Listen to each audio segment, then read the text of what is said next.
खबर आई इजरायल की फौज की बड़ी चेतावनी पर। इजरायल ने हमास का साथ देने वाले देशों को खुलेआम धमकी दे दी और बोल दिया कि जरूरत पड़ी तो वो पश्चिम एशिया में कहीं भी बम गिरा सकता है। यमन का तो उसने नाम तक ले डाला।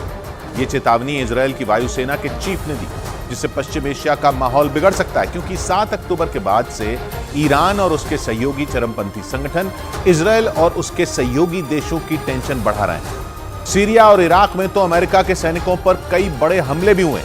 लेकिन इजरायल की धमकी का मतलब साफ है कि वो केवल गाजा पट्टी तक सीमित नहीं रहेगा, बल्कि उसकी सेना पूरे पश्चिम एशिया में ईरान और उसके सहयोगी चरमपंथी संगठनों के खिलाफ जंग लड़ने की तैयारी कर चुकी है। और इसीलिए इजरायल ने हमास का साथ देने वालों को खुलेआम चेतावनी दे डाली और साफ संकेत दे दिया कि इजरायल न तो जंग के बीच किसी सीज फायर के लिए रुकेगा, न ही इस जंग के बाद थमने वाला है। पहले इजरायल के प्रधानमंत्री नेतन्याहू कह चुके हैं कि हमास के अंत के बाद वो हिजबुल्लाह के खिलाफ लड़ाई लड़ेंगे,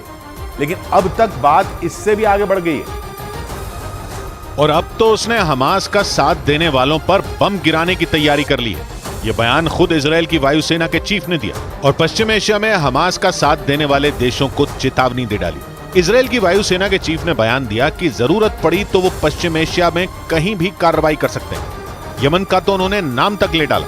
और चेतावनी दी कि जरूरत पड़ने पर पूरे पश्चिम एशिया में कहीं भी बम गिराए जा सकते हैं। जिसका मतलब ये हुआ कि इजराइल ने पश्चिम एशिया में भी भयंकर जंग की तैयारी कर डाली, क्योंकि उसने बेझिझक होकर बोल दिया कि जो भी हमास का साथ देगा वो इजरायल के निशाने पर आ जाएगा। क्योंकि इजरायल वहां भी वैसी ही बमबारी कर सकता है जैसी उसने गाजा पट्टी में की। या यूं कहें कि इजरायल ने जता दिया कि हमास के अंत के लिए वो पश्चिम एशिया को भी जंग में झोंक सकता है, और केवल गाजा में नहीं बल्कि लेबनान से यमन तक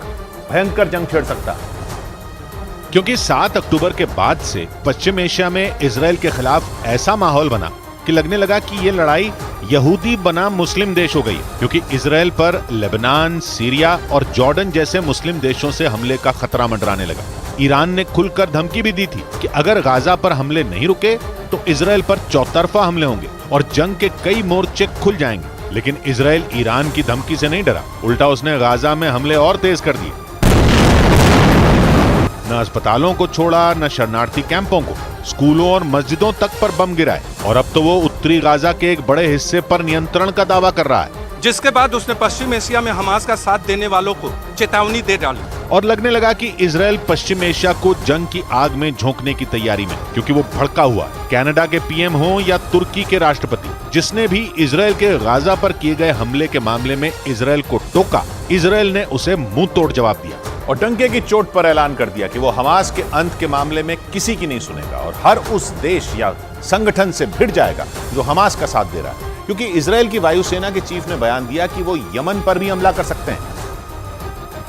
क्योंकि पिछले कुछ हफ्तों से यमन से इजरायल पर मिसाइलें दागी जा रही हैं। उसने दक्षिणी इजरायल के एलर्ट शहर में लड़ाकू ड्रोन भेजने का भी दावा किया था, जिनमें एक ड्रोन तो एलर्ट शहर की एक इमारत से टकरा भी गया था, जिसके बाद इजरायल ने लाल सागर में अपना जंगी जहाज भेज दिया था। उसका एरो 3 मिसाइल डिफेंस सिस्टम भी तैनात कर दिया गया था, जिसका मतलब यह हुआ कि इजरायल लाल सागर की ओर से आने वाले खतरों के लिए सावधान हो गया और अब तो वो यमन पर पलटवार के संकेत दे रहा है। या यूं कहें कि वो हूथी लड़ाकों से लड़ने की तैयारी में है, क्योंकि यमन में सक्रिय हूथी लड़ाकों ने ही इजरायल पर मिसाइल अटैक की जिम्मेदारी ली थी, जिसके बाद इजरायल ने भी उन्हें सबक सिखाने का मन बना लिया। क्योंकि हूथी विद्रोही हमास के साथ खड़े हैं। उन्होंने इजरायल को गाजा में हमले न रोकने पर मिसाइल अटैक तेज करने की धमकी भी दी थी और इसीलिए इजरायल ने खुलकर चेतावनी दी कि वो यमन पर भी बमबारी कर सकता है और वहां सक्रिय हूथी विद्रोहियों को सबक सिखा सकता है, जिसके लिए वो दक्षिणी इजरायल से करीब 2000 किलोमीटर दूर यमन की राजधानी सना तक मिसाइलें भी दाग सकता है और उसके लड़ाकू विमान लाल सागर पार करके यमन की राजधानी सना पर बम भी गिरा सकते हैं। क्योंकि भले ही यमन और इजराइल बॉर्डर शेयर ना करते हों, लेकिन वो लाल सागर के जरिए एक दूसरे से जुड़े हैं। क्योंकि यमन उत्तर में सऊदी अरब और पश्चिम में लाल सागर से घिरा है और अफ्रीका और एशिया को अलग करने वाला लाल सागर हिंद महासागर में एंट्री का रास्ता खुलता है। इसके पूर्वी छोर पर सऊदी अरब और यमन जैसे देश हैं, जबकि पश्चिमी छोर पर मिस्र और सूडान जैसे देश हैं और इन सब के बीच इजरायल का भी एक छोटा सा कोना लाल सागर से लगता है, जहां इजरायल का एलर्ट शहर बसा है, जिस पर हमास और इजरायल की जंग शुरू होने के बाद यमन के हूथी लड़ाकों ने कई बार मिसाइलें दागी, जिन्हें कभी इजराइल के एरो 3 मिसाइल डिफेंस सिस्टम ने मार गिराया, तो कभी लाल सागर में तैनात अमेरिका के जंगी जहाजों ने पस्त कर दिया। लेकिन हूथी लड़ाकों ने हमले जारी रखे, जिससे इजराइल भड़क गया और उसने यमन का नाम लेकर हूथी लड़ाकों को चेतावनी दी। या यूं कहें कि इजराइल ने ईरान को बता दिया कि वो ट्रिपल एच से दो हाथ करने के लिए तैयार है, क्योंकि ट्रिपल एच के पहले एच हमास से वो जंग लड़ ही रहा है, दूसरे एच हिजबुल्लाह के खिलाफ भी जंग का मोर्चा खुलता दिखा, और अब इजराइल ने यमन के हूथी लड़ाकों से भिड़ने की तैयारी भी कर ली। यानी ट्रिपल एच का तीसरा एच कहे जाने वाले हूथी लड़ाकों से भी जंग का माहौल बनने लगा। यानी ईरान ने जिन 3 कट्टरपंथी संगठनों की चुनौती इजराइल के सामने खड़ी की थी, इजराइल ने उस चुनौती को स्वीकार कर लिया और ऐसे संकेत दिए मानो पूरा पश्चिम एशिया गाजा जंग की चपेट में आ सकता है। कम से कम इजराइल के वायुसेना के चीफ ने तो यही इशारा किया और ऐसा खतरनाक बयान दिया कि पश्चिम एशिया में खतरे की घंटी बज गई। वैसे भी जंग शुरू होने के कुछ ही दिन बाद नेतन्याहू ने अपने इरादे जता दिए थे और हमास को चेतावनी देते हुए कहा था कि इजराइल उससे ऐसा बदला लेगा कि पूरे पश्चिम एशिया का नक्शा ही बदल जाएगा। यानी नेतन्याहू ने करीब 1 महीने पहले जो खतरनाक संकेत दिए थे, अब वो सच हो सकते हैं, जिसके लिए ईरान को भी जिम्मेदार माना जा सकता है, क्योंकि हमास और इजराइल की जंग के बाद ईरान ने इजराइल के खिलाफ माहौल बनाने का कोई मौका नहीं छोड़ा और उसे जंग के कई मोर्चे खुलने की धमकी तक दे डाली, क्योंकि माना जा रहा है कि इस जंग की आड़ में ईरान पश्चिम एशिया का नेता बनने के चक्कर में। वो अलग बात है कि उसके इस मंसूबे पर कुछ मुस्लिम देश ही पानी फेरते दिखे, क्योंकि ईरान चाहता है कि पश्चिम एशिया के मुस्लिम देश इजराइल का बहिष्कार कर दें, उससे सारे रिश्ते तोड़ दें। लेकिन सऊदी अरब, संयुक्त अरब अमीरात और कतर समेत 7 मुस्लिम देश ऐसा नहीं चाहते, क्योंकि वो ईरान को मुस्लिम देशों का नेता नहीं बनने देना चाहते और इसीलिए उन्होंने ईरान का इजराइल के बहिष्कार का प्रस्ताव ठुकरा दिया और इजराइल से बातचीत का रास्ता खुला रखा। ये दावा इजराइल के मीडिया ने किया। पिछले हफ्ते सऊदी अरब की राजधानी रियाद में 57 मुस्लिम देशों के बड़े नेता इकट्ठा हुए, जिनमें पहली बार सऊदी अरब पहुंचे ईरान के राष्ट्रपति इब्राहिम रईसी भी शामिल थे। उन्होंने पूरी कोशिश की थी कि गाजा की जंग के मुद्दे पर मुस्लिम देश इजराइल के खिलाफ खड़े हो जाएं, इजराइल का बहिष्कार कर दें और उस पर तेल और आर्थिक प्रतिबंध लगाएं। लेकिन सऊदी अरब, संयुक्त अरब अमीरात और कतर जैसे देशों ने ईरान का प्रस्ताव पास ही नहीं होने दिया, क्योंकि इन देशों को चिंता है कि गाजा की जंग ईरान को पश्चिम एशिया में मुस्लिम देशों का नेता बना देगी, जिसके बाद पश्चिम एशिया में शिया सुन्नी का झगड़ा भड़क सकता है, जिससे सऊदी अरब और संयुक्त अरब अमीरात जैसे सुन्नी देशों का नुकसान हो सकता है, क्योंकि ईरान में शिया मुसलमानों की आबादी ज्यादा है और हिजबुल्लाह और हूथी लड़ाकों जैसे शिया कट्टरपंथी संगठनों को ईरान का समर्थन हासिल है। और माना जा रहा है कि इसी बात ने सऊदी अरब को ईरान के खिलाफ खड़ा कर दिया, जिससे ईरान पर दबाव बढ़ सकता है और इजराइल ने तो उसकी परेशानी बढ़ाने की तैयारी कर ली, जबकि एक दिन पहले ही खबर आई थी कि ईरान ने गाजा में अपनी सेना भेजने से इनकार कर दिया है और हमास से कहा था कि वो ईरान को इस जंग में न घसीटे, क्योंकि हमास ने ईरान को 7 अक्टूबर के हमले के बारे में नहीं बताया था। ये दावा ईरान के अधिकारियों ने किया था, जिसके बाद अटकलें लगी कि ईरान इस जंग में हमास का साथ छोड़ सकता है। लेकिन इजराइल को ईरान की बात पर रत्ती भर यकीन नहीं, इसीलिए उसने पश्चिम एशिया में अपनी ताकत दिखाने का ऐलान कर दिया और संकेत दिए कि पश्चिम एशिया में वो उन देशों पर बमबारी कर सकता है जहां ईरान के ठिकाने हैं और जहां से इजराइल पर हमले हो सकते हैं। माना जा रहा है कि इजराइल का इशारा उसके पड़ोसी देशों लेबनान, जॉर्डन, सीरिया और इराक की ओर था, क्योंकि इन देशों में ईरान किसी न किसी रूप में बैठा है और इसीलिए ये देश इजराइल के निशाने पर आ सकते हैं। यानी इजराइल इन देशों को ईरान का साथ देने की सजा दे सकता है, क्योंकि ईरान बार बार पलट रहा है। दूसरी तरफ ईरान भी इजराइल के खिलाफ किसी बड़ी तैयारी में। इसके संकेत तब मिले जब ईरान एक दिन पहले हमास की मदद से पीछे हट गया और उसके बाद उसके पलटने की खबर आई,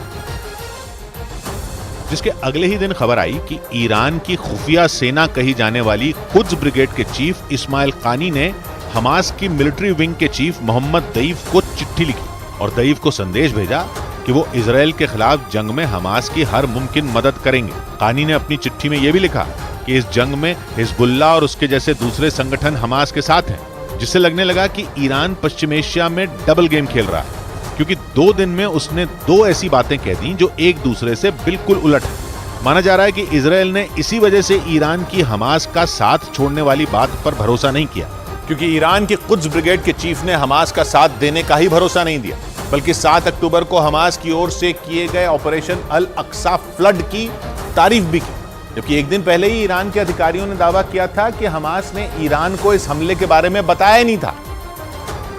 लेकिन अब ईरान की कुछ ब्रिगेड के चीफ ने ऑपरेशन अल अक्सा फ्लड की तारीफ की है और हमास को मदद का भरोसा दिया है। ईरान की कुछ ब्रिगेड को वहां की खुफिया सेना कहा जाता है, जो ईरान की सेना की ही एक ब्रांच है और दूसरे देशों में ईरान के सैन्य अभियानों की जिम्मेदारी लेती है। और इसी ब्रिगेड ने हमास की मिलिट्री विंग के चीफ को मदद का भरोसा दिया, जो इजरायल के लिए खतरे की घंटी है। लेकिन इजरायल ने ठान लिया कि वो पश्चिम एशिया में ईरान की दाल गलने नहीं देगा, क्योंकि वो उसे सीधी चुनौती देने के लिए पश्चिम एशिया को जंग की आग में झोंकने की तैयारी करता दिखा। क्योंकि इजरायल के प्रधानमंत्री कई बार बोल चुके हैं कि यह जंग तब रुकेगी जब हमास का अंत हो जाएगा, क्योंकि अगर हमास को खत्म नहीं किया गया तो वो इजरायल पर एक बार फिर 7 अक्टूबर जैसा हमला कर सकता है। यही नहीं, नेतन्याहू ने संकेत दिए थे कि हमास के अंत के बाद हिजबुल्लाह का नंबर आएगा, क्योंकि हमास और हिजबुल्लाह दो ऐसे कट्टरपंथी संगठन हैं जो सालों से इजरायल के सिर का दर्द बने हुए हैं। हिजबुल्लाह से इजरायल की जंग भी हो चुकी है, लेकिन 7 अक्टूबर को इजरायल में जो हुआ वो वहां के इतिहास का सबसे खतरनाक हमला था, जिसमें हमास के लड़ाकों ने करीब 1200 लोगों को मौत के घाट उतार दिया था। वो 200 से ज्यादा लोगों को बंधक बनाकर ले गए थे, जिन्हें छुड़ाने के लिए इजरायल ने गाजा में शवों का ढेर लगा दिया, ऊंची ऊंची इमारतों को पलक झपकते ही उड़ा दिया और गाजा शहर के एक बड़े हिस्से की हालत शमशान जैसी कर दी। इसी दौरान उत्तरी इजरायल में भी जंग का माहौल बनता दिखा, क्योंकि ईरान के समर्थन वाले हिजबुल्लाह ने इजरायल पर मिसाइलें दागी, जिसके बाद इजरायल ने संकेत दिया कि हमास के अंत के बाद हिजबुल्लाह का नंबर आएगा और इजरायल हिजबुल्लाह की जड़ें भी काट देगा। 2 दिन पहले आए नेतन्याहू के बयान से तो यही संकेत मिले, या यूं कहें कि इजरायल धीरे धीरे उन संगठनों को खत्म करने की तैयारी में है जो पश्चिम एशिया में ईरान की ढाल बनकर लड़ रहे हैं।